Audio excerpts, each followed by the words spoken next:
afternoon, early evening. I am Dom. I am Jamie. And welcome back to the cutting room floor. So, we just had an historical day in history. November 5th. Guy Fawkes Day. Was November 5th was... Well, go ahead. You can talk about this a little bit.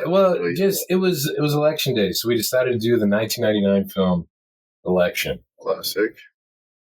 Because I think in 2024, this movie reads differently than it did in 1999. You think so? I do think so, especially the way, let's say the way a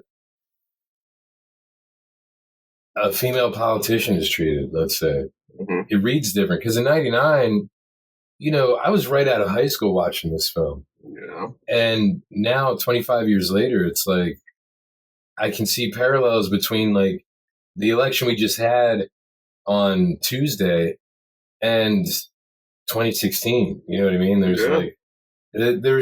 There's more history in the past that was made because you say, this historical election, but every election, the election of a lifetime. Yeah, it's like, well, it's an election in my lifetime. It is. So, I think that does count. It does, yeah.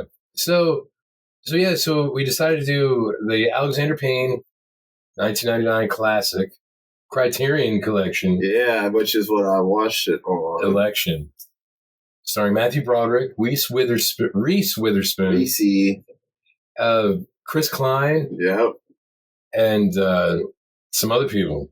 They're definitely the main three. Yeah, those are the main three. They're the main, I say protagonists. Oh, and the girl who plays Tammy. She plays Tammy. She's another man away. I got her name. Yes. Because she passed away a few years ago. I saw that. I was like, what? She's dead? No. I think she became a Jessica doctor. Campbell. Yeah, Jessica Campbell. Yeah, she didn't really act much. Because those are the four narrators of the film. That's why I call them the main protagonists, because they're the ones who the story revolves around about this student body election in George Washington Carver High School in Omaha, Nebraska. Yep. In, I'm assuming 1998, since the film came out in 99. Yeah. So this film... Sorry, I'm chewing gum. This film is part of one of your favorite years of cinema.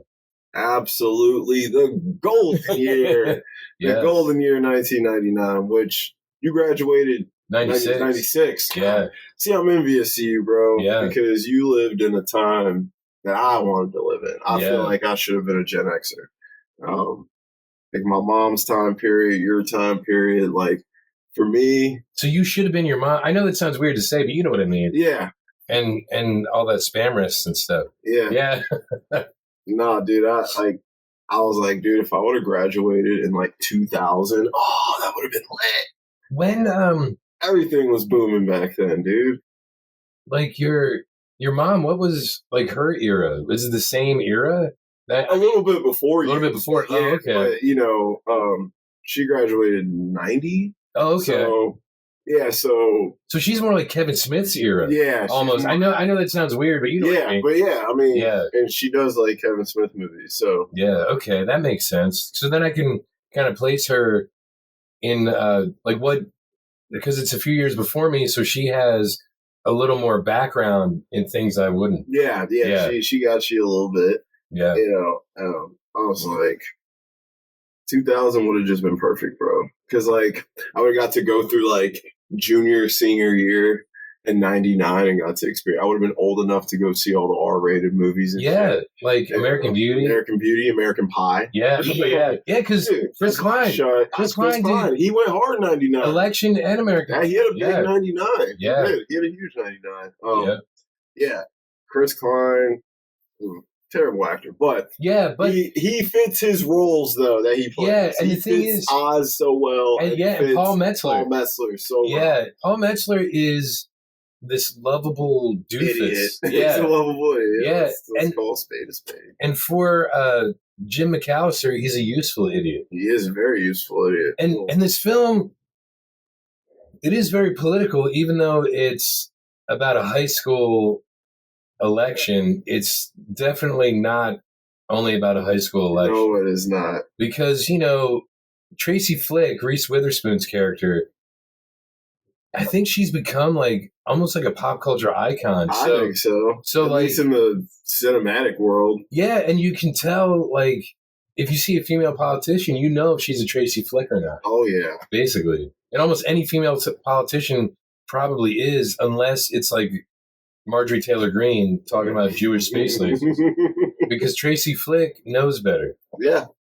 Tracy Flick is, without question, one of the most interesting characters we've had in a high school movie. Yes. And I fucking love Tracy Flick. Yeah, as a character. I would never hang out with Tracy Flick. No. Tracy Flick would not have been present in high school. But I love watching this woman on screen. I think this is Reese Witherspoon's best performance, bar none, bro. Well, let's just kind of we could probably do a really quick recap of this film, and then in like rewatchable scenes go deeper, only because there's so many rewatchable scenes in this film. Mm-hmm. So basically, Matthew Broderick plays Jim McAllister, a social studies teacher at Carver High, and Tracy Flick is running unopposed as student body president. Yep. And he hates Tracy Flick because she had an affair with a teacher who was his friend. His homie. His main homie. Yeah, his main. Because it's a small town. Yeah, it is a small town. So friends are coming few and far in between. Yeah.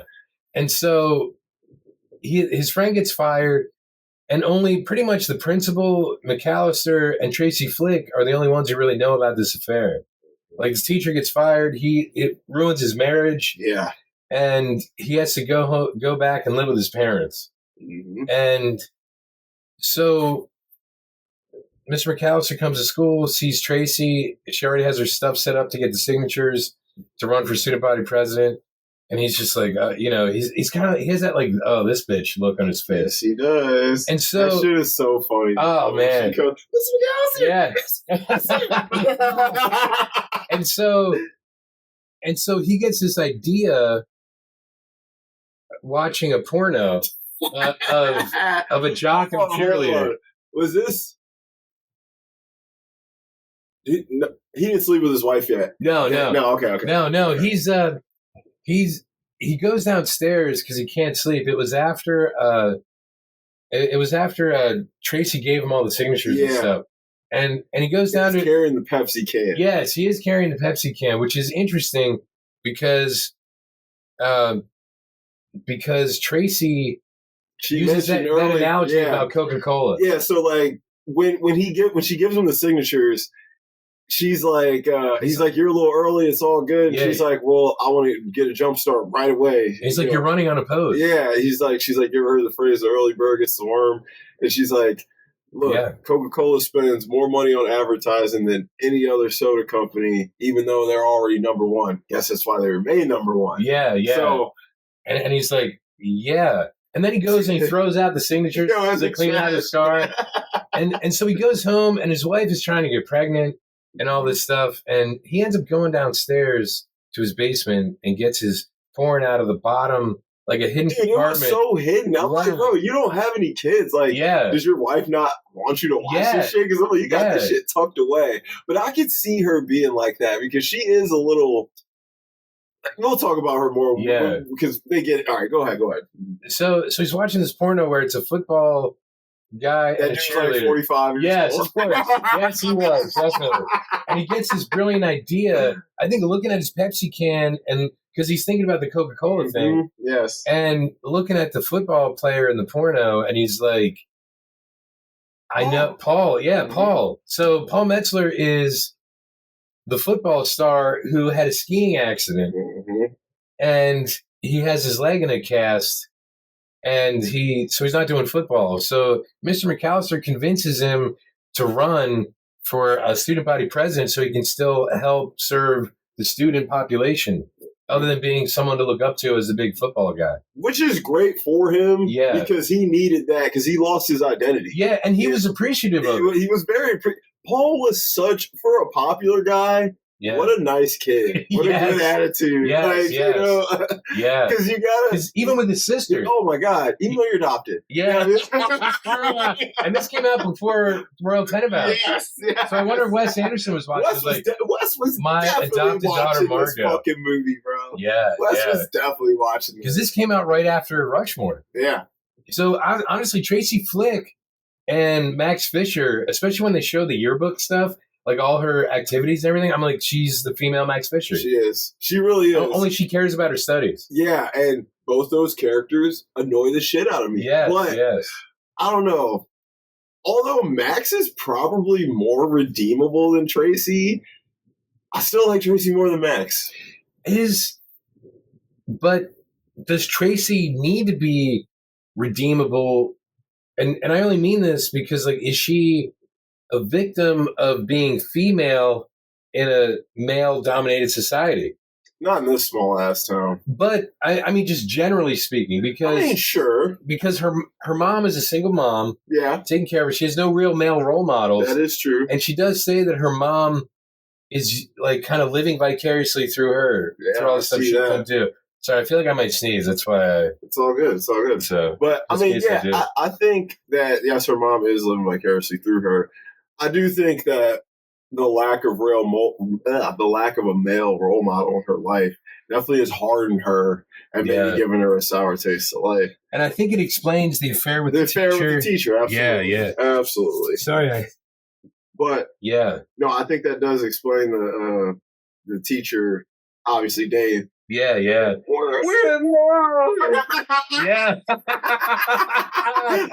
a great scene. Said that, bro. Yeah. His acting was very good there, though. Yeah, He's all crying and sniffling. Did you cross the line with this girl?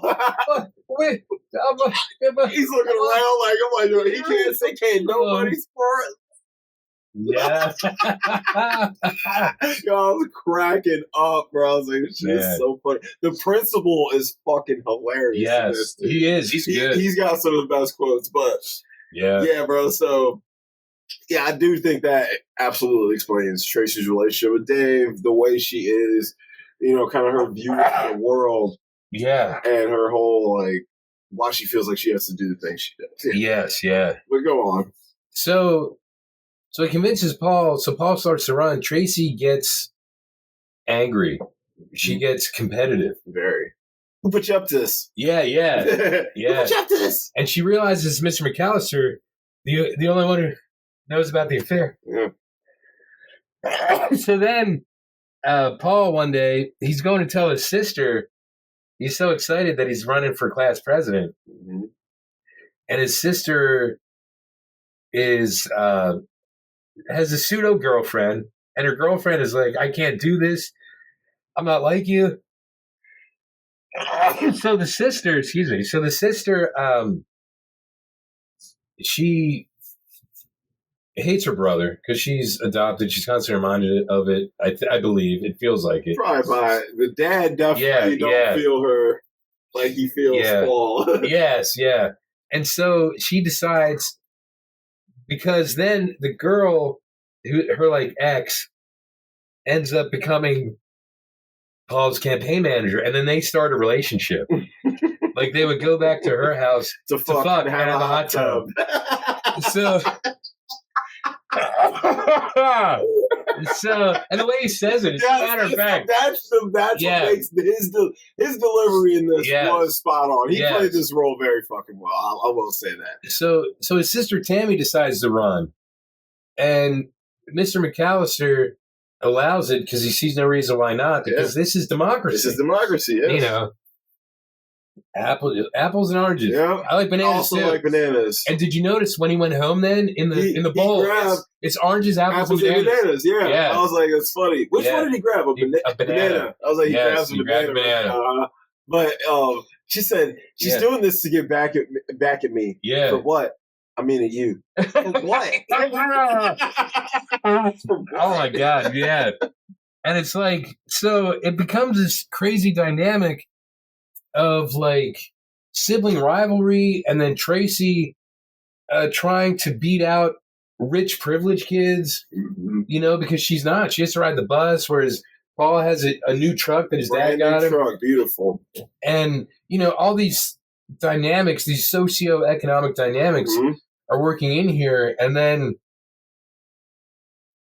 Tracy is there one weekend, and the corner of her one poster is down, and she tries to fix it, and she ends up falling after standing on a trash can, an upside-down trash can. Hold on, bro. You skipped a very vital part. Wait, which part? The speeches. Well, no. I thought that happens before. Oh, does it happen before that? Oh, okay. I thought it happened after. Because remember, she was suspended. Oh, yes, that's right. And that's why she saw. Okay. Yeah, I'm like, you skipped the vital part. Yeah, so they have speeches in front of the student body, and Tracy goes first, and then Paul, and then Tammy. And Tracy has a really good, well-prepared speech. Yeah. Paul is like reading like he's never read in his life, and there's no punctuation. It's a run-on sentence. My name is Paul, and I blah blah blah blah blah blah blah. Look up once. Yeah. He didn't even move the microphone up. He said, "Lester for president, thank you." Yeah. And he looks up. Yeah. Everyone's just staring at him like, okay.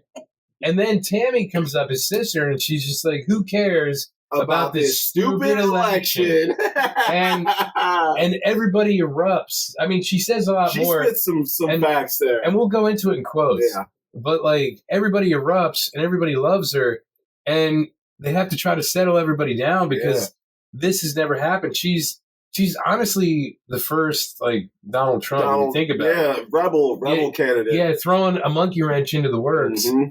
Like, she is probably what, like, Ross Perot seemed like in the early 90s, And so then, she gets suspended for 3 days, and she's like, "This is like for 3 days." She's like, vacation, Yeah. Why do they? She said this shit is like a paid vacation. Yeah. She's like, and then you get in trouble for skipping school. It's so stupid. Yeah. So then she likes to go to this power plant and just like stare off into space. And chill. Yeah. And so back to Tracy, she ends up ripping down her own poster, and she gets really frustrated. And then she rips down all of Paul's posters because no one else is at the school. Yeah, rips some bitches up. And then she throws them all in a trash bag and goes to get rid of them at a dumpster near the power plant so Tammy sees her. And a terrible driving scene. Yeah, terrible. Because I'm like, why is this edited this way?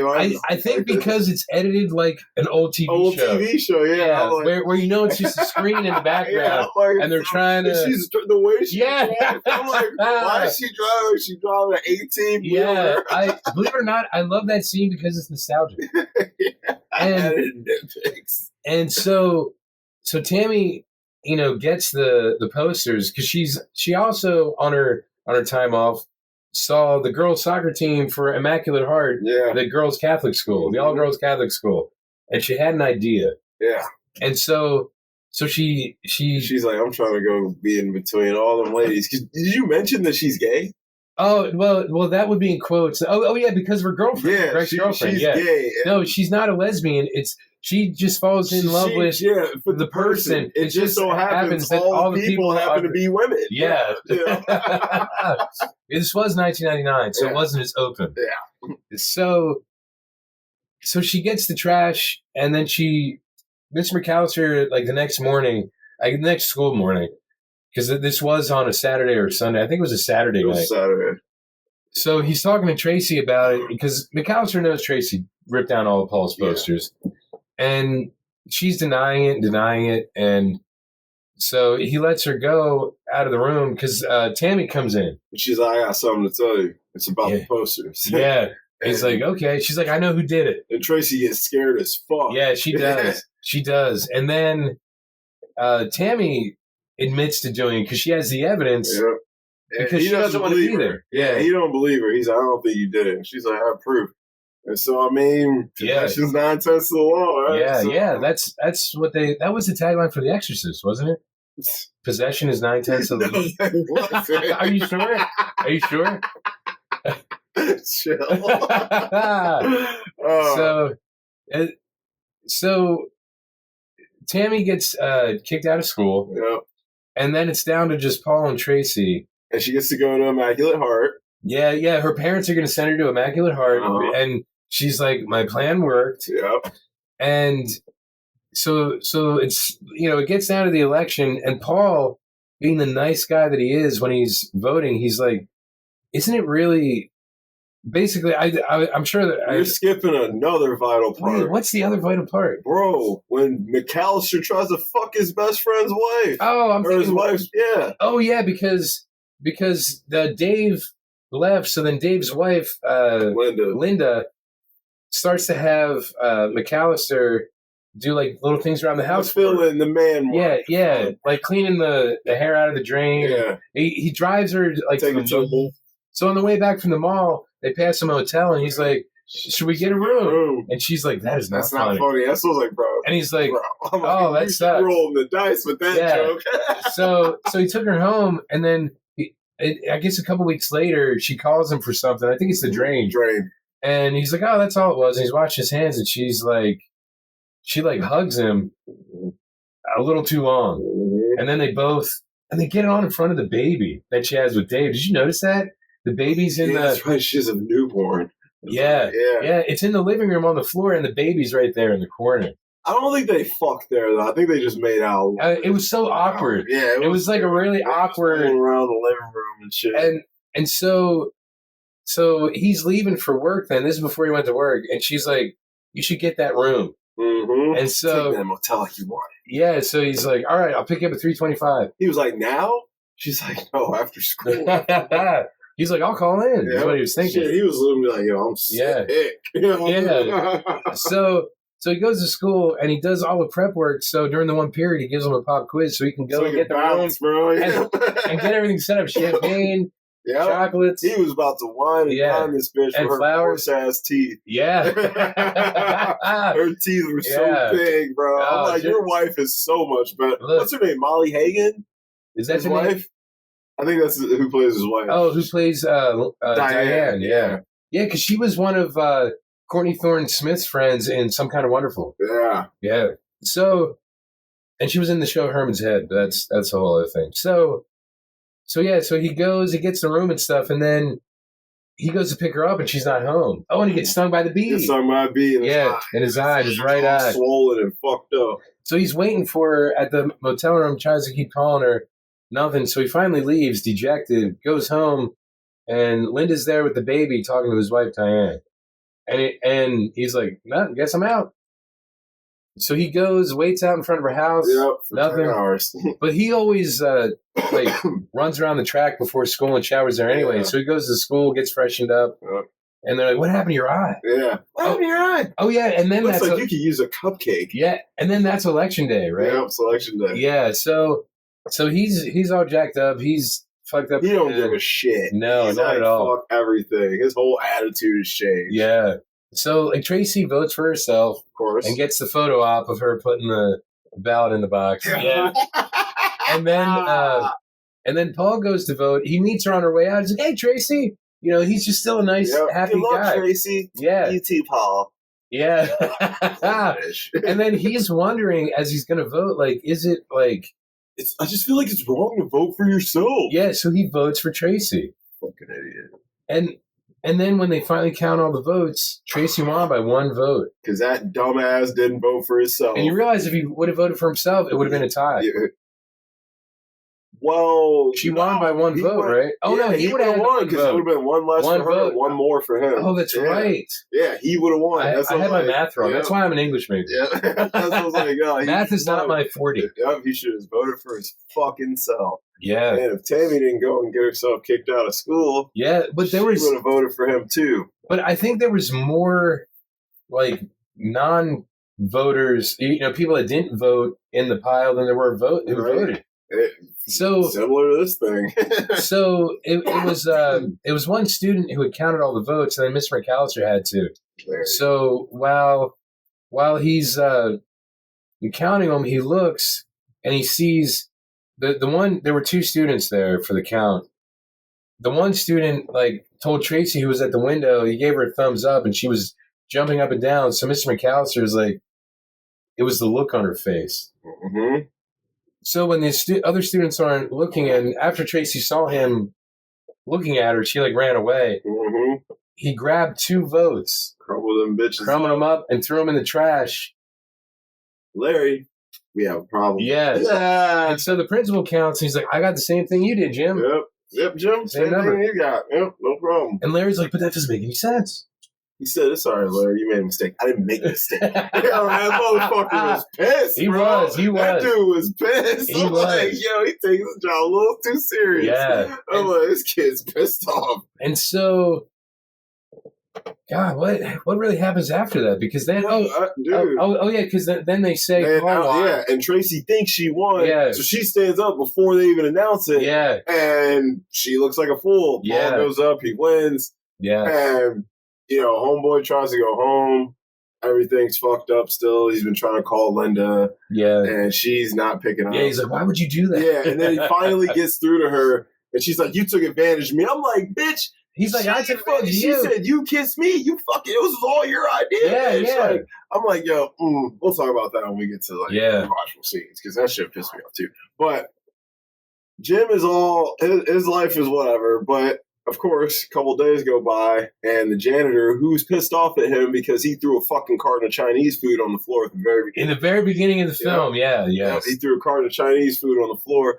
He saw them 2 votes in his trash can. That motherfucker snitched on him. He did. Dude. He did, because he had the same look on his face. Yep, dude. Yeah. And then Jim's life just goes to shit after that. He does, he gets fired. His wife divorces him. Yeah, he moves to New York. Moves to NYC. To pick things up. Works in a museum. Meets some curly-haired chick. Lives in an apartment that's smaller than this, where we're at right now. Recording this. Yes. And he paid like $1,500 a month for it. $1,550. Plus utilities.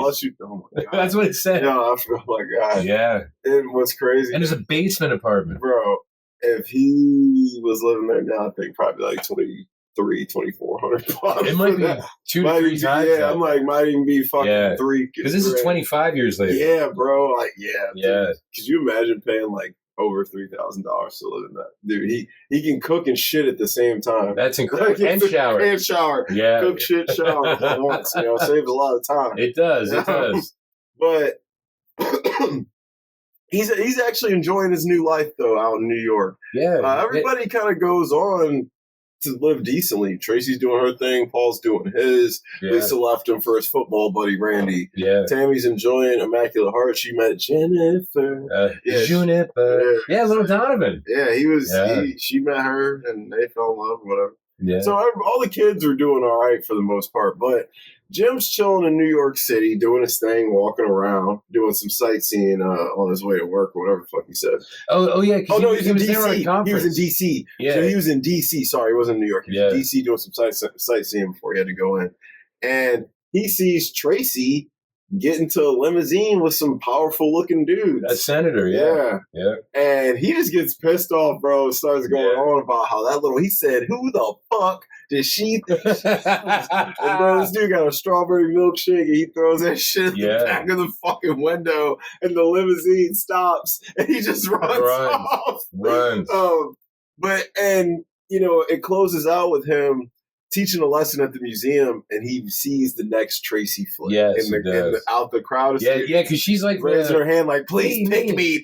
Yeah. And she's dressed like her, and she's just the next Tracy flick, and he's like, the cycle just continues. Yeah. And that's pretty much how it is. He didn't make a difference at all, basically. He didn't make a difference at all. But this movie just shows you how elections can really fucking change the course of someone's life. Yes. You know? Yeah. McAllister's life got changed, fucked up crazy, and it really all stemmed from this election. Yeah. And having to deal with certain types of politicians and candidates. And I think a lot of what this movie also shows you, a lot of times, the wrong person wins. Because although Tracy was smarter and probably would have made more competent decisions than Paul actually would have been for the people. Wait, but was she the wrong person to win? That's the question. Are you saying that because she's a woman? No. Dun, dun, dun. What the fuck? I'm saying because she's a fucking bitch. Oh, yeah, she is completely. I'm not disagreeing with you. I'm just saying, like, that might be an unfair assessment, though, only because we don't learn. I'm judging her by character. But we don't learn how her reign was as student body president. We don't. Orders! Order! Oh yeah. Order! I don't think it was that good, but I'm just gonna guess. Well, it sucks. could that be because nobody really respected her? I don't think people respected Tracy like that. They're like, I think they respected her hustle, Yeah. but they didn't like her. Yeah. And it's like, we deal with you because we have to. And you are right about Paul because his ideas were about interacting with people. Yes. He's like, I have an idea for carnival. Yes. Like a dance. Yeah. He was already thinking of stuff. And I think for Paul, this election wasn't gonna do shit to Tracy whether she won or not. She was gonna go on and be great or whatever. Yeah, yeah. Paul, him winning presidency could have changed his life insanely. This could have set him up on a path to something he may have never ever would have stepped in. Yeah. Had he, not ran. And I mean, yeah, he won homecoming king and prom king. That's cool. Who gives a shit? This presidency could have been great for him, but yeah, he would have learned about, But unfortunately, his heart politics is what lost it for him. Yeah, and I think this film kind of shows you can't be in politics and have a heart. So you kind of got to be a snake. So in a way, he's kind of like Mr. Smith Goes to Washington. Yes, absolutely. That's who Paul is. And I was thinking of that the whole time I was watching this movie because I just watched that. He's like, I'm vertigo. Yep, he's just. Bro,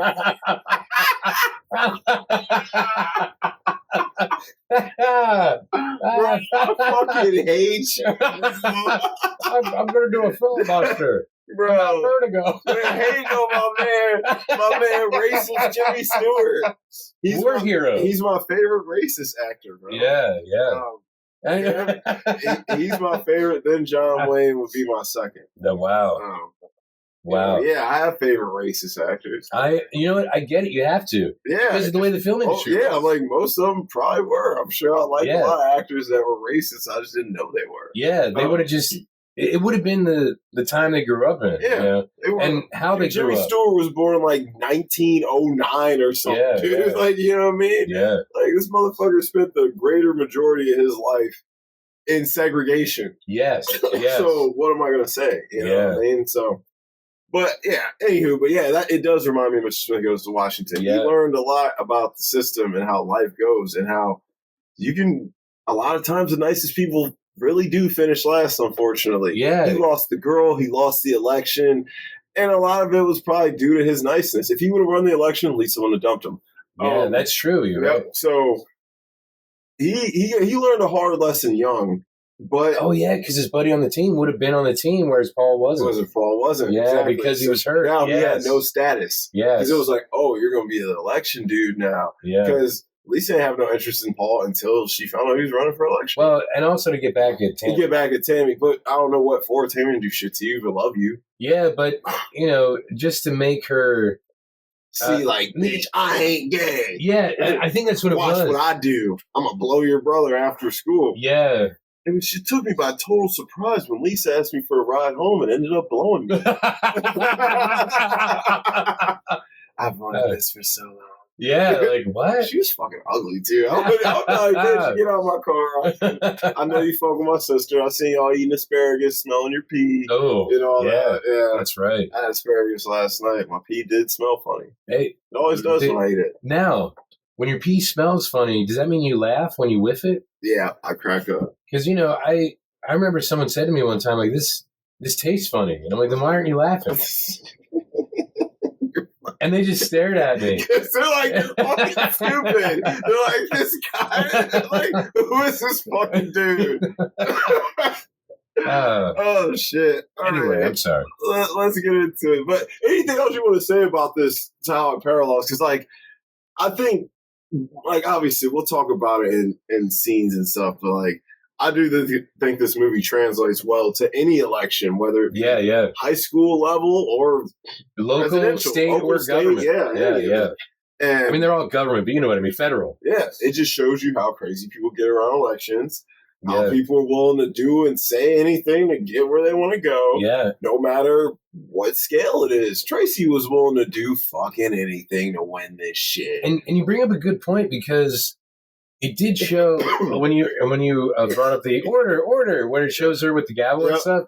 You're right. It probably was a tough time for her to actually govern the student body, but that's how real government is because you have to get other people to agree to the shit that you promise. Yep. Like, I I'll say like Build the Wall is the one thing, right? From one of the more famous ones from the past decade. Like, not everyone agreed that their taxpayer money should go towards that. Yep. You gotta convince them that it should. Yeah. So you have opposition depending on what your positions are. Yeah. Crazy, man. That's I'm like, it's a great. Like, I knew I wanted to watch this shit. I was like, I'm watching Election and V for Vendetta on Tuesday, no question. And it was a great double feature. You know, I believe it because V for Vendetta is so good. So good. I ended up watching like half of it again this morning. Wow. But, well, it just came on. And I was really? Like, yeah. It was on Prime. It was on Prime. Oh, okay. And I had something else on.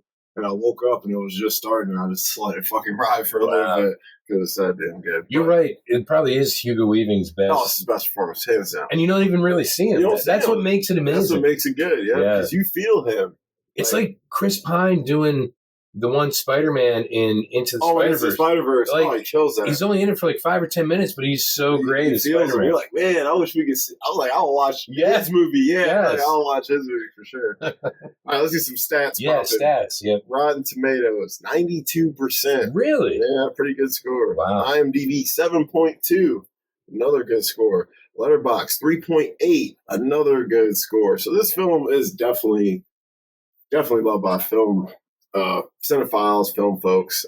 It's the one that put Alexander Payne on. Yeah, definitely. Like, you wouldn't have the holdovers without this. Yeah, you wouldn't have had the holdovers, Sideways. Yeah. What's the other one he did? About Schmidt. About Schmidt or The Descendants. You wouldn't have had. Oh my God, he did The Descendants. Yeah, he did The Descendants. I love that movie. Yep, it all started from this. That's one of Clooney's best. That's Clooney's saying best something. Performance. That's his best. And performance. That is saying something.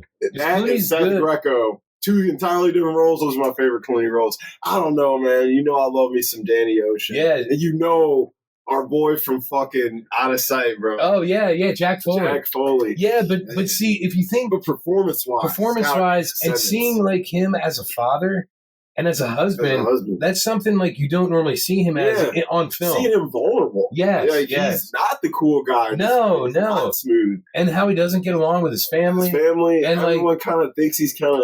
And they're looking for, like, his wife's lover. Who's Matthew Lillard. Yeah, Matthew Lillard. Right.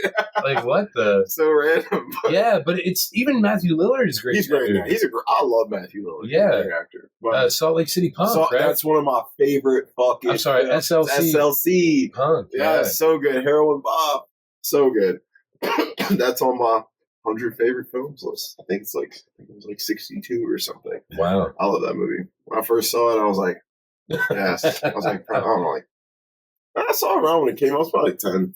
That's a 99er. Yeah, wow. 99, baby. Wow. That's what I'm saying, bro. Yeah. It's the year. Come on. Wow. Like, we ain't even mentioned the best ones, like The Matrix. Or Fight Club. Fight Club. Yeah. Like, we can't talk about that. We can't talk about that stuff. All right.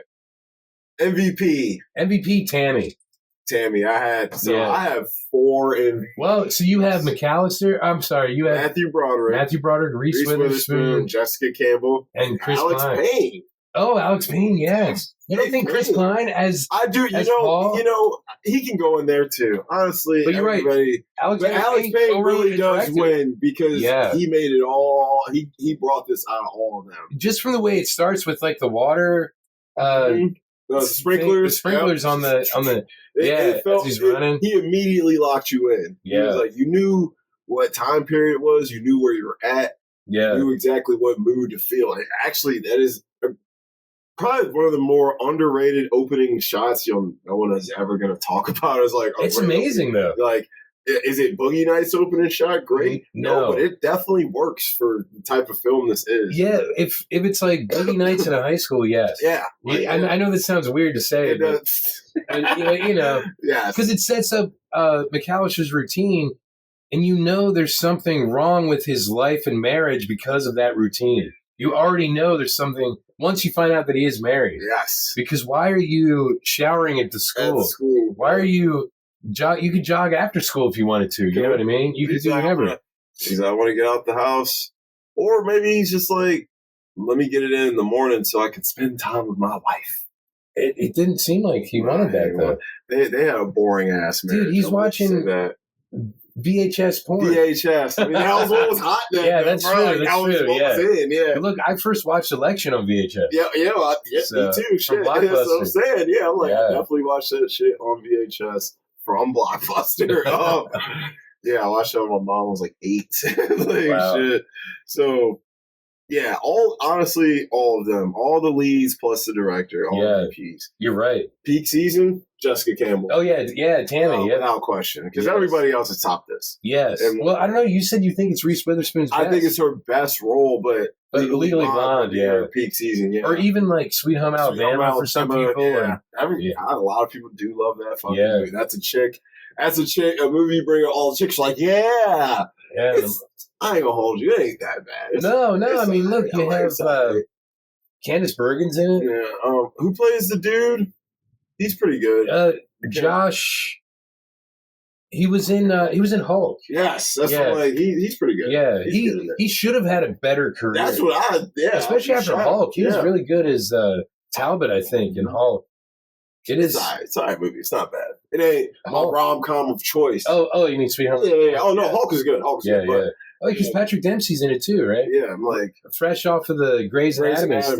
When he started getting in his movie game. Yeah, because he did a bunch of rom-coms in that era. Oh yeah, because Enchanted. And then he did the one where he marries his best friend. Yes. Maid of Honor. Maid of Honor, yes. I saw that in theaters. Don't judge me. I'm so sorry. It wasn't that bad. I've watched it 2 or 3 times. I've seen it. I've definitely seen it more than once. Confessions. Look, I've had to watch it. Yeah, dude. Yeah. Like, that's what, like, I've seen it more than once, too. So. And he is kind of McDreamy. He is. When he invent the little holders for fucking coffee. Oh, that's what it was. I got rich, bro. Yeah. I think he said. Don't quote me. I think he said he gets like 5 cents every time someone uses something like that. Dude, you'd be fucking rich. Yeah. My God. And believe it or not, like Patrick Dempsey's one of those actors. Like if you watch his '80s stuff, he's just like a geeky kid. But he really matured and became a good-looking dude. He had a Robert Downey Jr. type of he's like the ugly duckling who became the Swan. He is, No offense to Patrick Dempsey, I love him as an actor. He's good, especially the early seasons of Grey's Anatomy. He was incredible. See, you watched that. I didn't watch that. Yeah. Best quotes. All right, dude. There's so many, dude. There is. I'm just gonna start running through them. Yeah, go ahead, and I'm gonna get. All right. Where some say I'm an overachiever. But I say they're just jealous. Her pussy gets so wet, you can't believe it. Bro. Oh, my God. You acted a fool, cuz. Yeah. But remember, right before that, McAllister's doing the voiceover. And he's like, there's one more thing about Tracy I think you should know. Oh, yeah. It's like, dude, that's what, like, Alexander Payne, honestly, I think he invented a subgenre with this movie, low-key, bro. Because, like, bro, no one was making like mainstream dark comedies like this back then. You're right. This is a dark. This is a dark ass comedy. This is like MASH level dark. Yes, that's what I'm like, bro. Yes, like Robert Altman definitely could have directed this. Yes. Like, oh my God, that would have been incredible. Dude, that would have been sick. He would have. Dude, imagine Donald Sutherland playing fucking McAllister. Like if he did this in like the 80s. Yes, that would have been sick, bro. Wow. Or even the later 70s.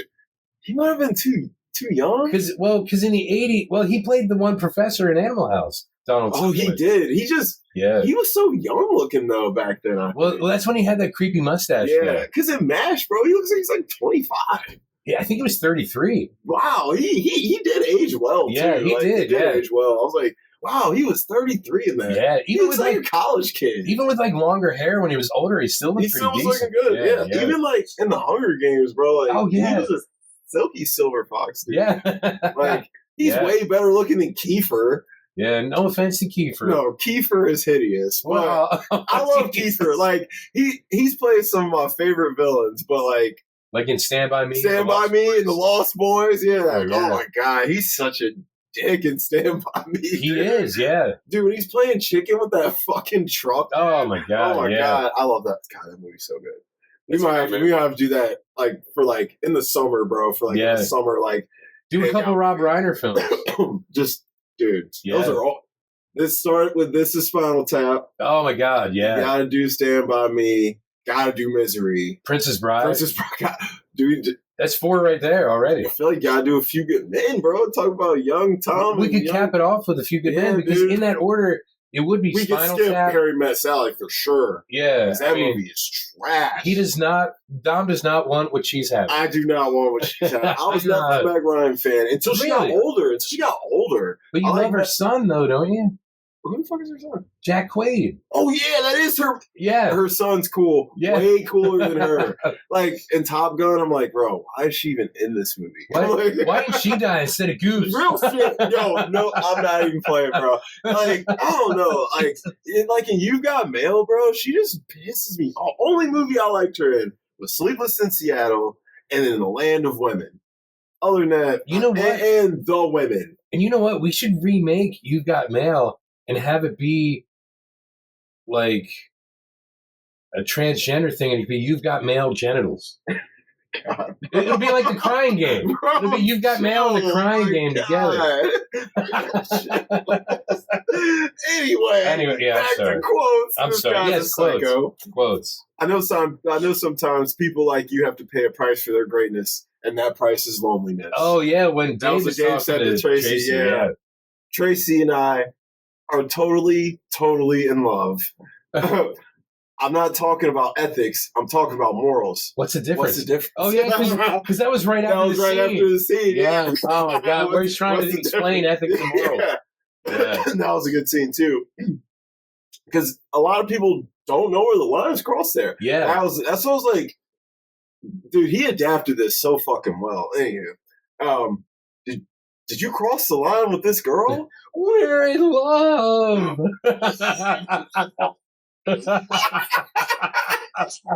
And the way he's crying, he's crying hard, bro. Yeah. He cried like somebody just ran his dog over, bro. Like, my lord, like you could tell snot was ready to come out, bro. Yes. He was crying. One per person. Put those back. Oh yeah, when the guys take the gum. Eat me. Yeah. And they say it at the assembly too. Yeah. We'll get there because I actually have the actual quote for that. Here we go though. Coca-Cola is the number one soft drink, and they spend more advertising than anyone. Guess that's how they stay number one, which we talked about earlier. Yeah. Sure, she gets on my nerves, but I admired Tracy. I was so mad at God when I broke my leg in Shadow Ridge over Christmas break. Oh, my God. Did you ever watch this movie with commentary? No, I should. I did one time, and it's great because they talk about how it's 2 different shots for the skiing accident, and the person's wearing 2 different... Yeah, 2 different outfits. Yeah. I noticed that. Yes, I noticed that. I'm like, it's the stock footage. Yes. Just paying the Paul and stuff. Yeah. So it's like, when he starts to fall, it's a different outfit. As he's falling, it's a different outfit. I guess it's 3 different outfits, because then when it shows him, it's a different outfit. See, that's great. It's great, though. Yeah, it's giving some character. What's your favorite fruit? Pears. All right, good. Pears. No. Apples. All right, apples. But I also like bananas. Exactly. Yes. Who put you up to this? Hi, Tracy. Who put you up to this? He was no competition for me. It was like apples and oranges. Yeah. I started dying. Yes. The way it's written, it's so clever. So clever. Yeah. The way, honestly, transitional stuff. I think Seth MacFarlane was watching this movie when he was writing Family Guy episodes. Because, like, the way it has that flashbacky kind of humor where, like, they talk about something and then later they bring it back around and reference it. Yes. The callback. Yes. Her speech about Paul and him have everything. I had her whole speech about Paul having everything handed to him. I didn't get the quotes, just about the truck situation and his dad owns Mesker this, and he's got both his Mesker Concrete, both of his parents, and everyone likes him, and he's a football star. And essentially, their lives are totally opposite. Yeah, and they are literal opposites. He's male, she's female. She's everything. Small, he's big. He's rich, she's not. Yeah, and what's crazy is. It's really an underdog. It's an underdog story for Tracy, low key, because no matter what, Paul's going to be okay. Yeah, you know what I'm saying? Paul's going to be okay. Won't be mentally or emotionally. So, but she still had to learn a lesson that you have to still play the cards you're dealt the best way. And the thing is, like, she was like used and sexually abused by a teacher, and that's not really addressed that much.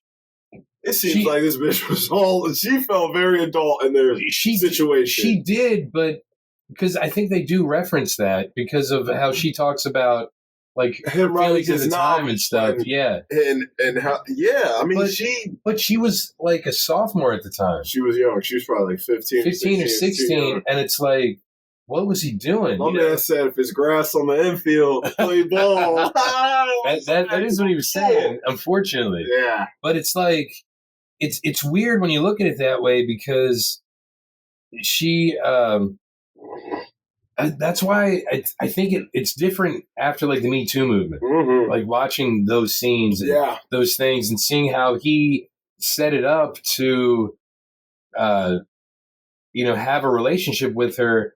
And she went along with it. It's not like a Lolita situation. No.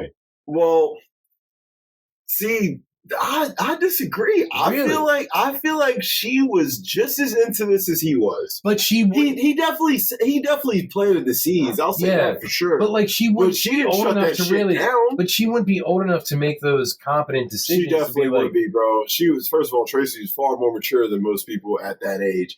And second, bro, 15, 16 is old enough to know what you want. But with a 30-some-year-old teacher. Yeah, I mean, shit, I know I wouldn't want to fuck a 36-year-old teacher at fucking 15. If Dave was like, Dom, hey, what's good? I know, bro, I'm not interested. I wouldn't let him take advantage of me.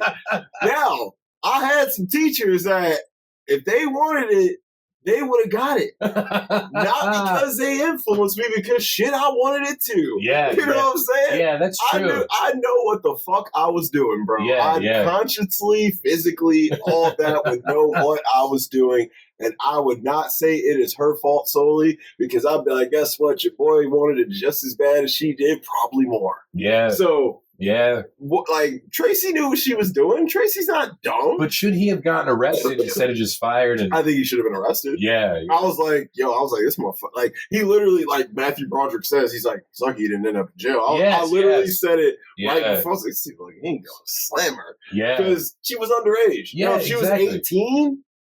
But then again, if she was like 16 or even 17, because they might be seniors at this point, and it was like the year before, like, I don't know what the legal age of consent is in that Nebraska. State. Yeah, Nebraska. So that could have been an issue too. Like, it might have been, because if she was 16 and it was 16, then and if her mom didn't press charges. Yeah, if she told her mom she didn't want her to press charges, it was both of us. He didn't take advantage. Maybe she was crying. Like, she was like, mom too. She's like, she probably did speak on his behalf that kept him out of jail. Yeah. Most likely, she probably was like, yo, listen, this was a mutual thing. Because she thinks about him later. She's like, I miss him. I miss our. I wonder if he ever wrote his novel. If he ever wrote his novel. Exactly. Yeah. She liked him, bro. Yeah. That's what I do not think it's a situation. Fine, you're right. Yeah, I was like, I think it's definitely, because, I'm not saying this. Guys, this is not my thoughts. There are plenty of people who are like, listen, I believe love can start at maturity. If someone's mature enough to love someone 10, 15 years older than them, 20 years older than them, and they're under 18, then why not? I'm not saying that's okay. I'm just saying when I was 15, bro, I was definitely mature enough to be in a relationship with someone who is over 18. I'm not saying a 30-plus-year-old, but I definitely could have dated a 22, 3, 4-year-old, and I looked older, too. So me and this chick probably looked the same damn age. So I'm like, you see us out and be like, okay, this is a couple that are probably both 22 years old. Yeah.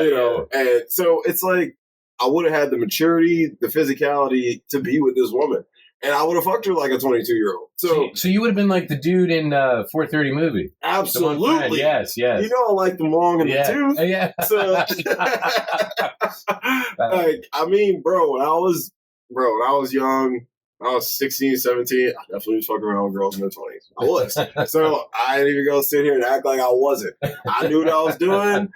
They didn't coax me. They didn't groom me. Nothing. I might have made the first move. Yeah. So, but it's different because I am a guy. Yes. But And I don't think those lines should be any different, though, because they're supposed to be the older, more mature one, just like the male is supposed to be, too. So equal rights, equal fights. Yeah. So, hey, but I think Tracy knew what she was doing. But anywho. Well, after that, I'll have to agree. You're right. Yeah, she knew what she was doing. She was smart. Tracy was she was smarter than Dave. Yeah. Probably smarter than Mr. McAllister. Maybe, in some ways. In some ways, yeah. Life experience hazard, but she might be more book smart, maybe. All right. I'm not a lesbian or anything. I'm attracted to the person. Just so happens to be all the people I meet girls. I'm not like you. I'm not a dyke. Oh, I was like, jeez. I was like, stab me in the stomach, will you? I'm like, damn. Yeah, that was awful. Right? If you die right now, I throw myself into one of my dad's cement trucks and be poured into your tomb. Oh, yeah, that note she dropped. I was like, bro, that would freak somebody the fuck out. Yeah, like we're in high school, dude. This really dramatic. This is pretty crazy, bro. Yeah, because she feels the same way about Jennifer at the end that she felt about this girl. This girl just loves hard. Tammy just loves hard. If she likes you, she like you. You know what I mean? Run for the hills. I thought Tammy was kind of pretty. You know what I mean? She had nice little features. I thought she was better than Lisa. I was like, I'd date Tammy over Lisa any day. I was surprised when Lisa Flanagan asked me for home and ended up blowing me. Every day, Lisa and I would go to her house to fuck and have a hot time. His boy, you know what he is, MVP, bro. His voice, his cadence was just perfect. Yeah, because he was so innocent. Innocent, dude, so innocent. Everything with him was innocent. Yeah.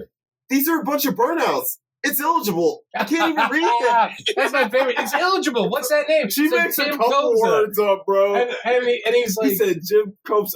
Who's Copsa? She said, I've never even heard of him. That's a great scene. That scene is funny. It was like sauce on it. Yeah. It's like shit on it. Oh, it's so good. Man. Go on. Fill me up.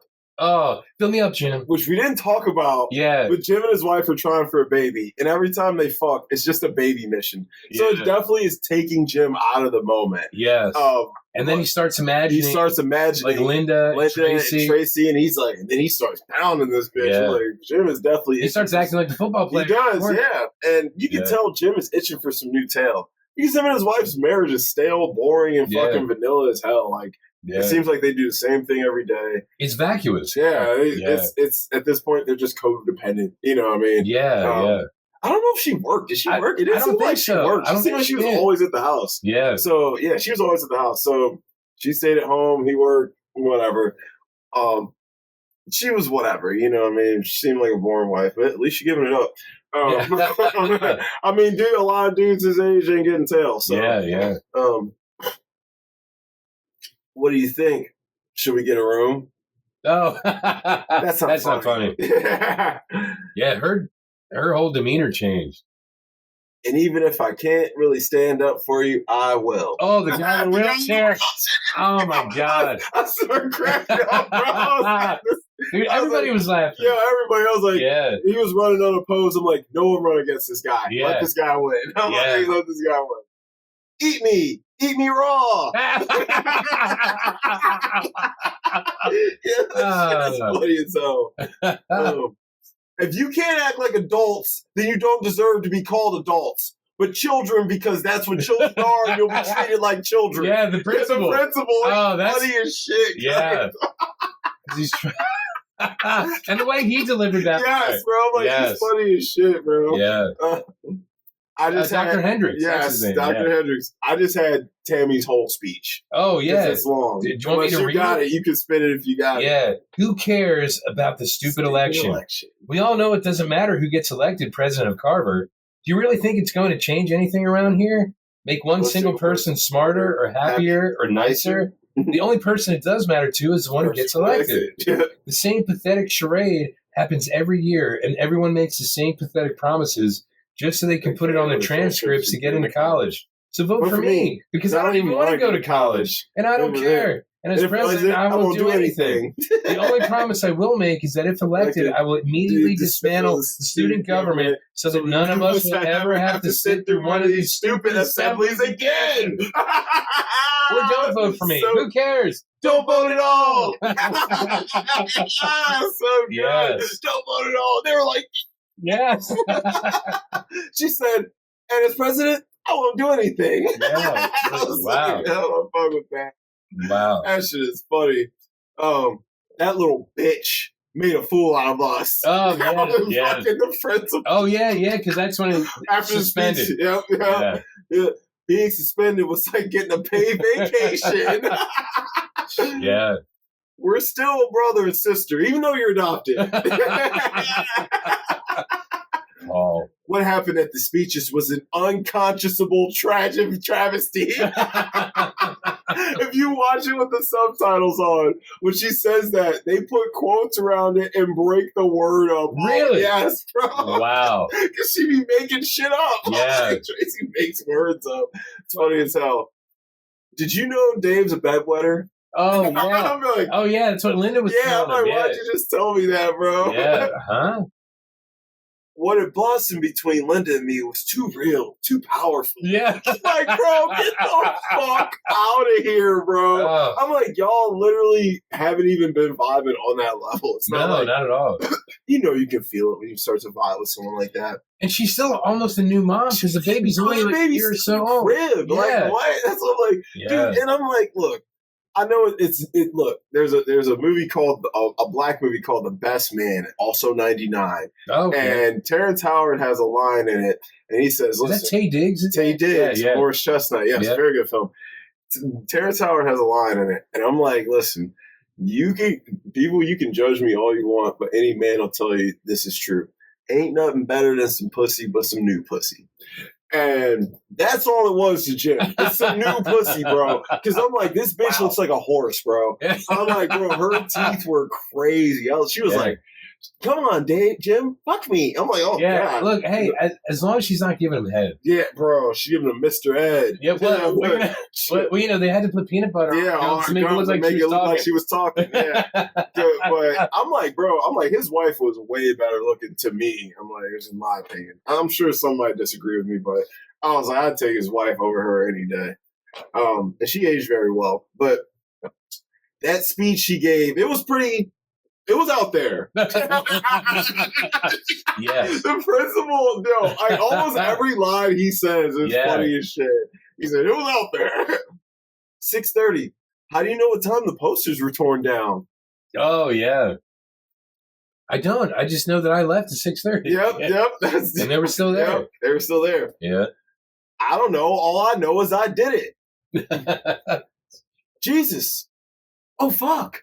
That's what he was talking about. Oh, yes. Yeah. Who knows what the hell else you're doing? What the hell else we don't even know about? What? That's what the dad's screaming at Tammy. Oh, yeah. Fed up, and I can't blame him. What? He was snapping on her, bro. He had me cracking up. Dear Lord Jesus, I do not speak with you and ask for things. That was Tracy when she was getting ready to fucking pray. The night before. Oh, my God. I still want Paul to win the election, not that cunt, Tracy. And then Paul, what does he say? And what I'm told is a large penis, and I'm very grateful. Look, he's so nice. He's so nice, forgive me for my sins, whatever they may be. Yeah. Linda never came home that night. I know, because I spent 10 hours sitting outside her fucking house.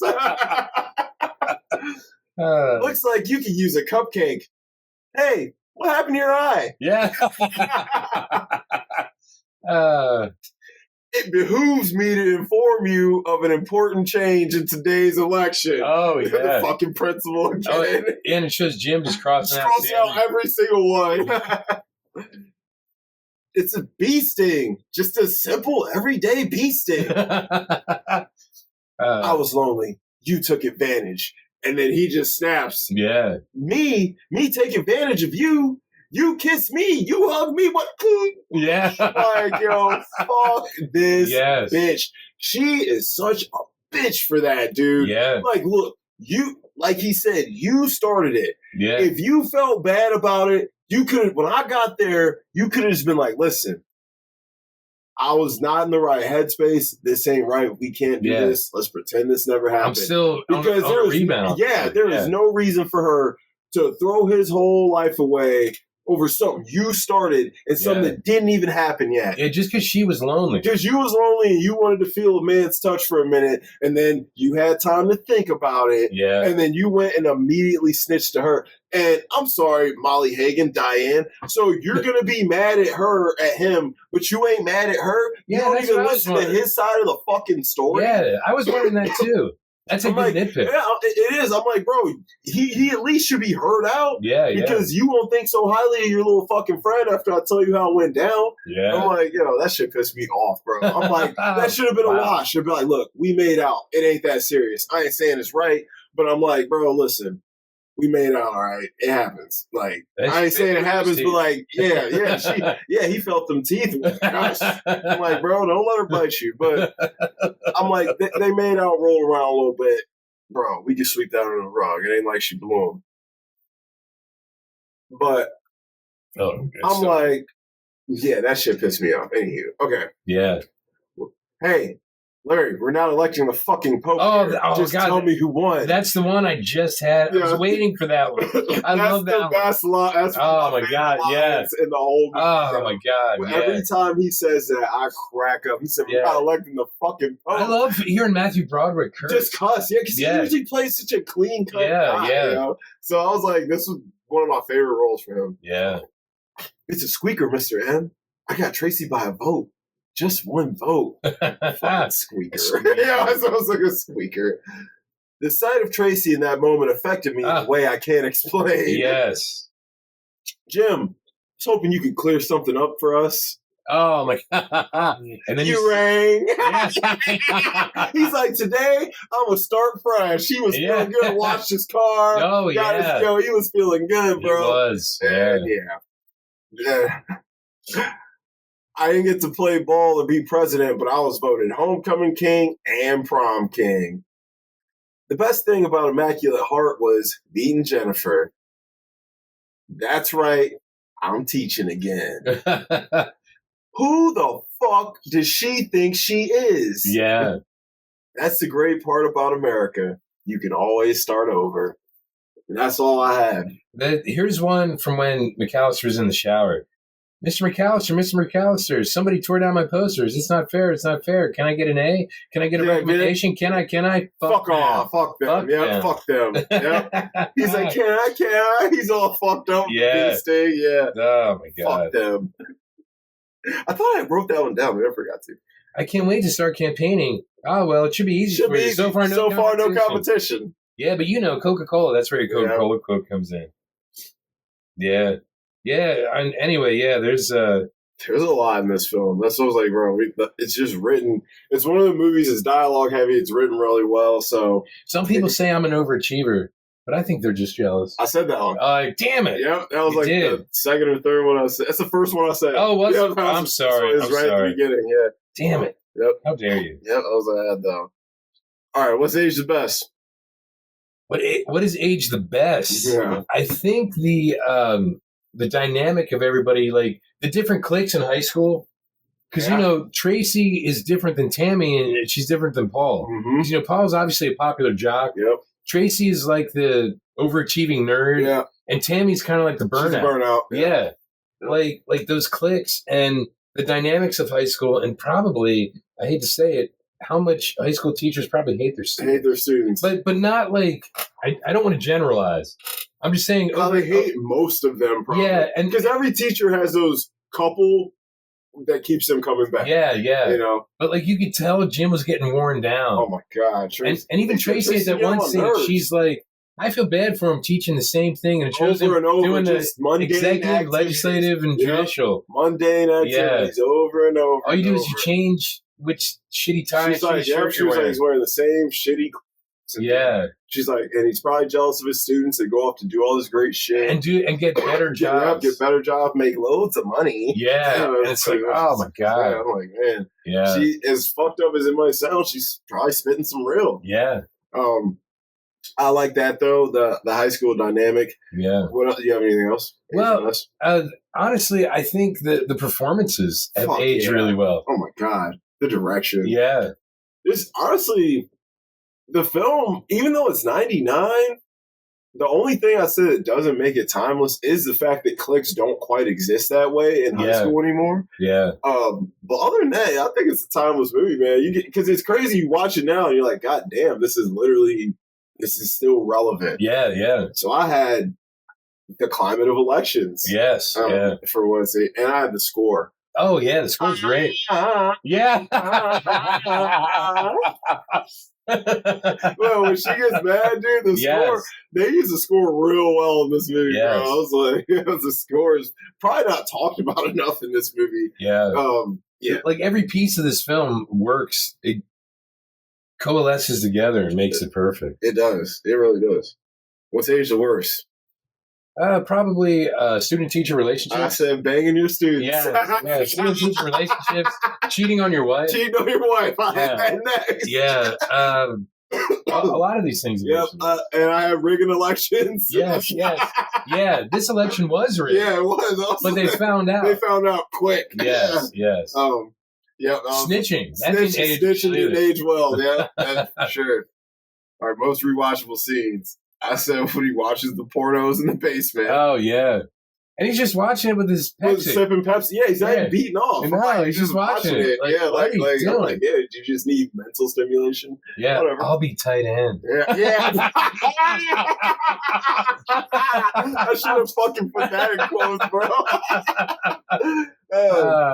I said when he's giving Paul the fruit speech. Oh, my God. I love that. That's one of the best scenes. Yeah. When they introduced Tammy, her whole introduction. Oh, yes, yeah. When he's banging his wife and thinking of the other girls. Oh, my God, yeah. Fuck me, Mr. M. Yeah. Go on, do it, Mr. M. Yeah. Fuck me. Fuck me hard. Please. Yeah. Yeah, because her accent or whatever, the Midwestern. Dude, that's what's like, she went in this film. Yeah. Bro. She was not playing. I had the whole speech assembly. Oh, yes, yeah. Fucking from the kid in the wheelchair to the end. And even though I can't stand up for you, I said when Tracy rips down the signs. Yes. When Jim and Linda hook up. Yeah. When Tammy takes the fall for Tracy. Yes. And gets what she wants. Yeah. When Jim leaves the school to set up the room. It's my quiz time. He's been doing reading the spaghetti. And notice when he's actually running back out to his car after class lets out, he's sweating. He's a sweat stain on his back from all the running. My man was like, you probably had 45 minutes, bro. You had 45 minutes to go to the store, go get the room, set the room up, and get back to the school, bro. Yeah. Shit, I'm gonna need an hour and a half at least for that. And he imagines himself as like the Spanish, like sexy dude pulling up in his car. Oh my God, that's great. He's like an Alfa Romeo. Yeah, and when his foot comes out, it's back to reality. Yeah, that's a great That's scene. a good scene, good editing. And I like when he goes back after his wife kicks him out, the same motel, and the guy's like, you want the same room? Yeah. Sure. Yeah. Hey, when he's beat, I forgot to add to rewatchable scenes. When he's beat, like when he's punching the fucking vending machine. Oh, yeah. He's trying to get the like combo razor. Yeah. And he's like, he just starts taking all his anger out on that fucking This honestly machine. might be one of Matthew Broderick's best films. It's definitely his best performance. It's not his most iconic. It's going to be Ferris Bueller. Yeah, it's always going to be Ferris Bueller. But this is definitely his best performance. Or what is it? Manhattan Project or whatever? Yeah, Manhattan Project. Yeah. Or War Games. I'm sorry, War Games. Glory. Oh, Jesus. He's got some roles. Yeah. He's got some roles. I don't know why I said Manhattan Project. That wasn't him, I don't think. It was War Games I was thinking of. War Games. Yeah. But Ferris Bueller's his. Oh, definitely. When you think of Matthew Broderick, it's Ferris Bueller. Yeah. I think of this, but everyone else think of Ferris Bueller. When I first saw this, I was like, Ferris Bueller's back in high school. Yeah, back in high school. It's literally, it'd be funny if his name was Ferris. But yeah. I do think Ferris would be similar to a Jim McAllister, probably a little more goofy, but he would be similar to him. Yeah, because he would have to straighten out to have the responsibility of adulthood. Yeah. But he was smart, and you did know, once this kid gets out of his goofball stage, he's gonna do good things. Oh yeah, because he was like a computer genius too. Yeah. And I had when he gets stung by the bee. Oh yeah. When Linda comes home or when he comes home and Linda and his wife are in there. Oh my god, yeah, because he hears the baby. Yeah, he hears the baby. He's like, she just turns around crying. I'm like, oh fuck. I had the election count scene. Yes. Of course. Yes. When they announce the winner. When Jim comes to school after they find the ballot. Oh, he's feeling good, man. Yeah. He's I'm starting fresh. He coming in, baby, what's good? You rang. Jim, hope you can clear something up for us. He was like, son of a bitch. As soon as you saw Tammy, her mom, Larry, the janitor, you knew what it was, bro. Here's what I don't understand. Why didn't he just put them in his pocket? That's what I said. I was like, motherfucker, you take them home and throw them away. Like, I would have fucking took them, put them in my pocket, ripped them bitches up, and threw little pieces of them on the road as I'm driving home. Put them in the shredder at the school, something, anything. Bro. Eat them. Yeah. Like, eat them. It is paper. It's paper. So it's small, tiny little square, bro. So, yeah. Wow. Dumbass, put them on the top of the trash can. Yeah. Idiot. And you know he had it out for you, bro. You knew you threw that Chinese on the floor. Yeah, obviously he didn't clean it up. He didn't clean it up, because I'm like, bro, when he saw him do it, though, he was like, I'll be like that, too. I ain't gonna hold you. When Larry spits on his window. Oh, my God, yeah. I'm like, bro, why are you this mad? It ain't you. Yeah, I'm like, why you give a fuck about Tracy? She don't give a shit about you. But he questioned him and his integrity. Yeah. Larry and made him question himself. Larry was a Tracy in training. He kind of was. He was. He said, I didn't make a mistake. I'm like, damn, nigga, chill. And then I have when Jim throws the shake at the limo. Yeah. And then the final scene with Tracy raising her hand. Oh, yeah, the little Tracy. New Tracy. Mm-hmm. Yeah. Yeah, dude, this one's a doozer. Best characters. And probably all the MVPs except for Alexander Payne, right? You have McAllister, Tracy, Paul, even though Tracy is also one of the worst. Best and worst. Yeah, and Tammy. I had Tammy, Paul, Jim, Tracy, and the principal. Oh, yeah, you're right. The principal was hard ass. He was great. He's not in it a lot. Like, that's why I didn't pick to recast him, but he makes his presence known. Yeah, so I'm like, he's a scene stealer. Yeah. Worst characters. I had Tracy, Diane, Linda, and Lisa. Yes. Yeah, basically, yeah. Those are all the worst characters. Yeah.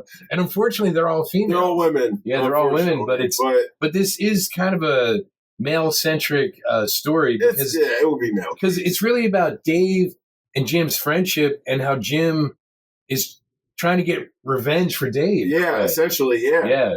But ends up kind of going through the same thing. Yeah, he's going through himself. Yeah, because of Dave's wife. Yes. Yeah. Like he's like, damn, bro, this house might just do this to you, bro. Yeah. I'm like, shit, stop going in that bitch. Yeah, maybe it's haunted. Yeah, I'm like, it's a man eater.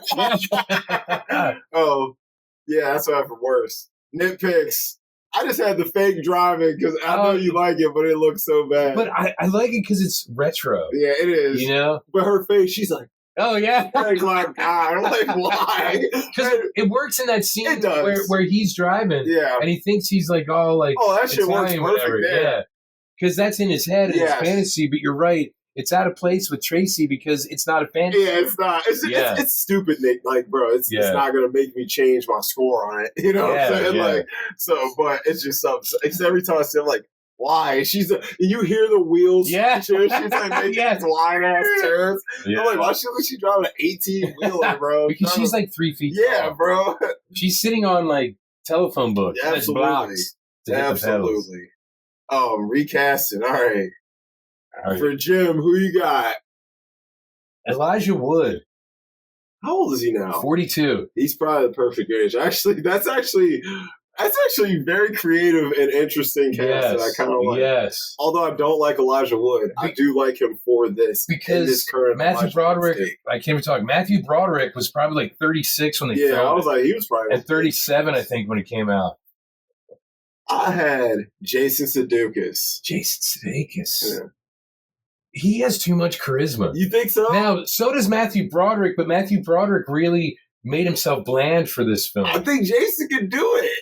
Oh my god, I don't know if he could keep You himself think, from you think it being. would be too funny? Yeah, Too smooth? yeah, that would be like John Hamm, No, he's too good looking. Yeah, but you know, Like Jason Sudeikis, he's not bad looking, but he's not too good looking to where you're like, oh, this dude definitely couldn't play this dorky teacher. Well, look, you It can ain't also. Sam Rockwell, you know. I almost made it Sam Rockwell. He couldn't play. He's too smooth. Way too smooth. What about like Zach Braff or somebody? Zach Braff would be fucking great, actually. Yeah, I think he would. I actually like that a lot. Yeah. That'd actually be great. Yeah. I like just thought of it now. I actually think that's who we should roll with. Yeah, Zach Braff. Okay. Yeah, I like that. For Tracy, who'd you have? Who I have is way too old, but I don't care. I was thinking just like, because of her height and stuff, I was thinking Millie Bobby Brown. She could play it. She could play it. Just because I think it would be a departure from what she's used to doing. That is good. And it would show some range. You probably guess who I picked. You picked... She's older. Not older, but like, she's too old to play Tracy. You picked Florence Pugh. Who would I pick after her? Saoirse Ronan. Yeah. I picked Saoirse Ronan. She was just on Fresh Air on NPR yesterday doing an interview. What was she talking about? She was talking about her life growing up. I guess her dad was an actor in Ireland. Yeah, look up Fresh Air on NPR, and it was. Yeah, I'll definitely listen. Because hearing her real Irish accent is crazy, right? Yeah, she sounds insane. I'm like, damn, she really is good, man. But she grew up, I guess, on movie sets. Well, she soaked it in for sure. Yeah. See, I was thinking her too, but I'm like, I don't know. She's too old though. But I was thinking more of like to have a height difference between Tracy and Paul. Yeah, because she's like 5'6" or 7. Yeah. I like Millie. I just feel like Millie's so fucking like just adorable. It's like, man, could she be convincing to be a bitch like Tracy? That would be the challenge. That would be the challenge. I think. I was like, because obviously Florence Pugh would be a great one too. And because she still looks young anyway, even though she's like almost 30. She would play the shit out of Tracy. Yeah, I think Florence she would murder this role. Yeah. I just was like, she's too pretty to play Tracy. Which Saoirse Ronan's pretty too, but not pretty like Florence. Yeah, but Reese Witherspoon isn't bad looking. She's pretty. She looks better now as a Saber. Yeah. She looks great, actually. Yeah. I'm like, Reese looks better now than she ever has. For real. Like, I'm like, dang, Reese, you looking good in your older age. She did that show with Jennifer Aniston, and like, I'm looking at them side by side. Oh, yeah, the morning show or whatever it was. I don't know what it's called, but. Yeah, it's on Apple. Yeah. I'm looking at them side by side, and I'm like, Reese Witherspoon looks so much better than Jennifer Aniston. I'm like, holy shit. Jennifer Aniston looking crazy with all that work she got done. Yeah, isn't that terrible? Yeah, they all doing it, man. It's crazy. We could go with Millie. Okay. Because I can't think of anybody else. Maybe. What about Elle Fanning? Too tall. Way too tall. Yeah. She's See, like that's the problem. Yeah. She's like 5'8". Because she would be good. She would be good. Yeah. No, let's roll with Millie. Challenger. But I do want her to have blonde hair. Yeah, why not? I feel like blonde hair. Yeah, it has Tracy Flick very, has blonde. Yeah, so I feel like it's very crucial to this character. Yeah. So Millie, you have to rock the blondie. Who you got? Diane. I put Anna Klumsky, the girl from My Girl with Macaulay Culkin. She was in. She's been doing. She in newer. The Veep, the show with Julia Louis-Dreyfus. I have to look at her. Yeah. Okay. What's her name? Anna Klumsky. CHLUMSKY. I was about to say that super wrong. Oh, I know this chick. Yeah. She's 43. Yeah, she's been in a lot of stuff. But I've seen her. I started to watch Veep after Harris entered the race, and I'm like, wow, that's the girl from My Girl. And even though Veep started, probably 10 or 12 years ago or whatever. Oh, it's Julia Louis-Dreyfus as the vice president. Oh, okay. And she ends up running for president. Her. Yeah, it's on Max. What was I just watching? Seinfeld? That's her, right? Yeah, as long as it's not the New Adventures of Opus. That's her, right? Terrible. That's her. It's Seinfeld, right? Yeah. I was just watching Seinfeld. She's funny. Yeah. She's. You might like Veep. She's really good in it. I actually do like this cast. Her looks there. I can't say I'm up to date with her chops, but she don't need to be the best actor play Diane. Yeah. So her look is there. Who did you have? I had someone I love who's probably too big to play a role this small. Emily Blunt. She is too big to play. Yeah, we have to beef it up a little bit. Yeah. So and she's almost too good looking to be Diane. You think so? Yeah, because Diane has to be like Plain. yeah, and like homely, Jim's homely. like I can get her. I can bag her. Yeah, yeah. You know, he's Zach Braff can bag Emily Blunt. Well, he had Florence Pugh. He sure fucking did.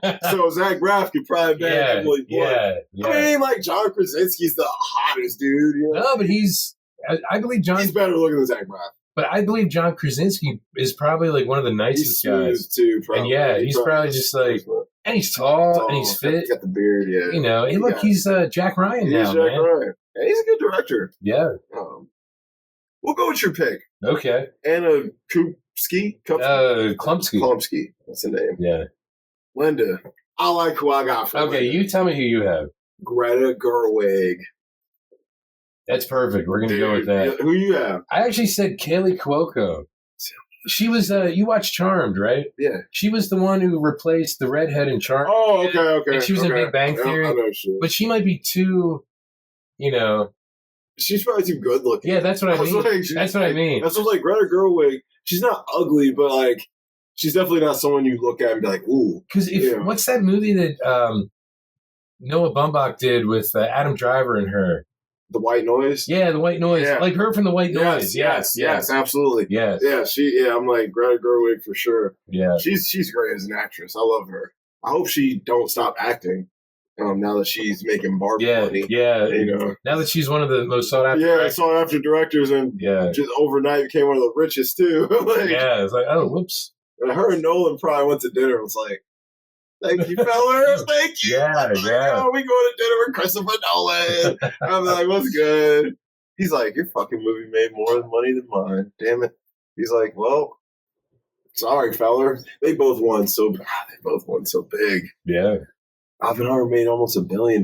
That's crazy. A fucking 3-hour slow-paced drama about a damn guy making a fucking bomb. It's a courtroom drama. And look, so is Joker 2, and that made nothing. I made it not a That is cent. actually a courtroom drama as well. That's kind of crazy. I still think it's a great film. Yeah. I mean, I'm gonna watch it. And look, Hideo Kojima, the guy who did the Metal Gear games, he's like, give it 5 or 10 years, everyone's opinion of it will change. Okay. And look, Quentin Tarantino loves it. I'm gonna watch it. And I watched it, and I'm like, I actually love this film because it's not what you want it to be. I'm so excited to see Gaga in it, though. Believe it or not, incredible. Bro, I didn't doubt that. She is so talented, man. And I know, like, people were upset at like her version of Harley Quinn, but if you know anything about the comics, there was a Harley Quinn character from the 40s, and I think she's more like that version, not like the animated or the Margot Robbie version, which is great because you don't want to step on Margot Robbie's toes because she owns that version. She does. She sure. Yeah. So it's if you go into it with like that kind of mentality. And like just watching Joaquin Phoenix, he's always great. Yeah, it's just amazing. Let me tell you something. When I saw James Gunn's Suicide Squad, I saw Margot Robbie breaking out of that day. Oh yeah, bro. She's like, "Oh hey guys." I was like, "Oh yeah." You just saw my face, and I was talking to Cora about it. She was like, "Bro," I was like, "Bro," I was like, "Oh yeah," because we watched it after it came out. Yeah, I was like, "Bro, this is me." I was like. Jesus. I was like, a clown face girl ever looked so damn good. My Lord. All right, Paul, who you got? Believe it or not, I put one of my go-to guys, KJ Apka, Archie from Riverdale. Oh, okay. I went with a newcomer. Oh, who? Our boy from the 4:30 movie, Nicholas Cirillo. Oh, you know what? I like that. Yes, bro, yes. Hair and shit. Yeah, and I think he would be able to pull it off. I think he could pull it off. He's about to be in something with somebody pretty big. I think he's about to get a career going. That's awesome. That's good for him. Who'd you have for Tammy? I had one of your defaults, Jenna Ortega. She's too good looking. I had Joey King. That's perfect. Yeah. Yeah. And look, I was she's looking been working steady since. She's been working hard lately. Since like, I know probably before that, but The Conjuring. Conjuring. Yeah. Ever since the first Conjuring movie, she's been in a lot of stuff. And now that she was even in The Dark Knight Rises. Mm-hmm. She was just in Bullet Train, bro. Yeah, I watched Bullet Train. She's in that, playing a good role. And she's in those like kissing booth movies on Netflix or whatever. She just did that movie, The Uglies or whatever. Yeah. She's working hard. That's awesome. Her look just reminded me of Tammy.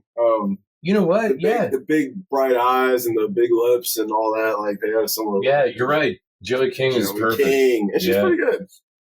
Director.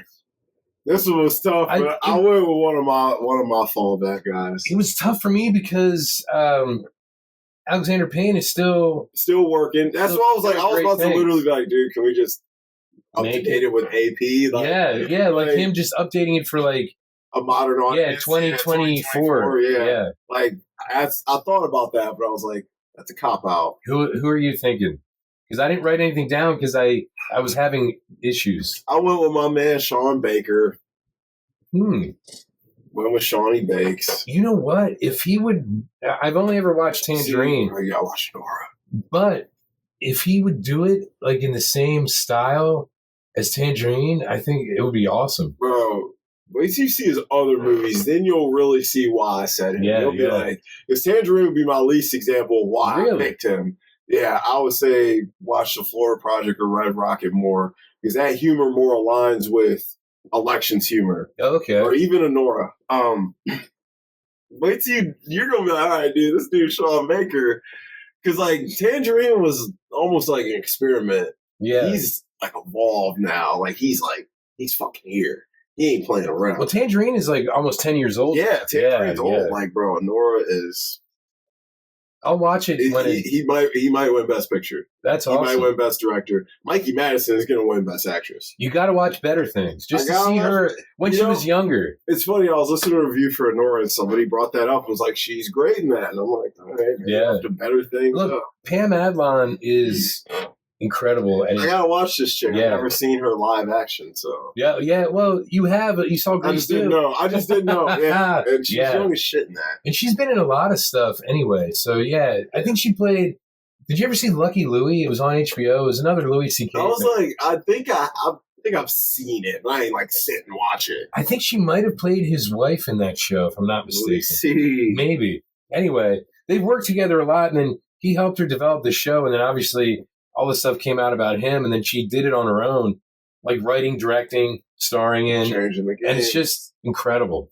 Yeah. A lot of great guest stars, too, in the show. Well, of course. Because she knows everybody. Being around Hollywood for 40-plus years.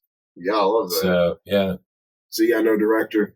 I didn't, because I'm like, he's still around, and like, who can... He's still going hard. Who could capture that kind of...